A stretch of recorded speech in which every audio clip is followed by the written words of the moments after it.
It's been a furious war of words between the Trinamool Congress and the Bharatiya Janata Party in Bengal. A day after violence at the Secretariat protest, the Nabina protest, Chief Minister Mamata Banerjee's remarks have ignited a showdown. Mamata Banerjee said Prime Minister Modi is using the Bharatiya Janata Party to incite violence in the state of Bengal.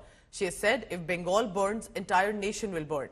Assam, Uttar Pradesh, Odisha, Manipur and Delhi will also not remain untouched, if it's what she has said. So chief ministers of these states, most of them governed by the Bharatiya Janata Party, have spoken out.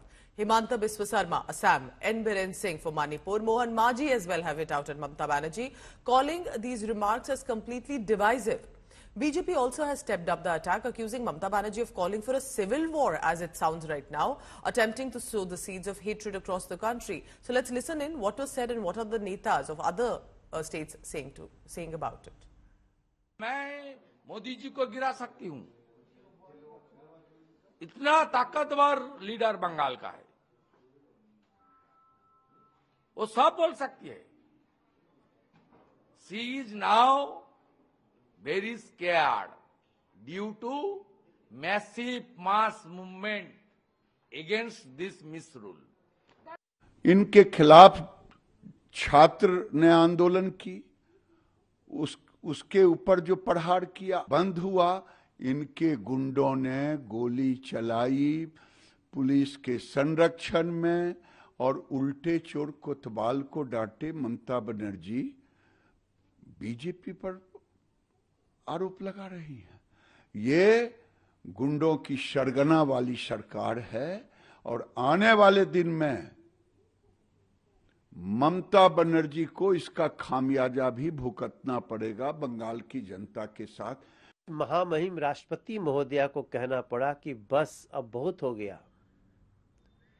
इसके बाद मुख्यमंत्री ममता बनर्जी वो देश को धमकी दे रही हैं. आपको प्रोटेस्ट से क्यों घबराहट हो रही है? ममता दीदी को क्या हो गया? पहले तो जो प्रिंसिपल कहता है ये सुसाइड है और उस प्रिंसिपल को बचाने की कोशिश कर रही है. बंगाल इस समय एक टर्बुलेंस से गुजर रहा है. वहां पर जिस प्रकार से सरकार खुद लिप्त हो गई है पूरे मामले में और अपने आप को बचाने के लिए वह किसी हद तक जा रही है. गुंडागर्दी कर रहे हैं, वहां पर लोकतंत्र की हत्या कर रहे हैं. मुझे याद नहीं पड़ता कि कभी आज़ादी के बाद इस प्रकार की घटनाएं बंगाल में हुई हो या देश में कभी हुई हो.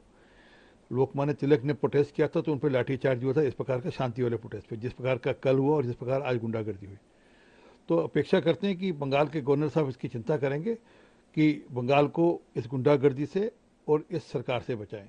देख रहे हैं कोलकाता में बीजेपी वाले जो राजनीति कर रहे हैं, वहां बीजेपी की सरकार ना होने की वजह से बीजेपी बाहर में एक एटमॉस्फेयर को खराब करने के लिए रोजाना कुछ ना कुछ बीजेपी नौटंकी कर रहे हैं. हालांकि बीजेपी शासित राज्य में रोजाना रेप का घटना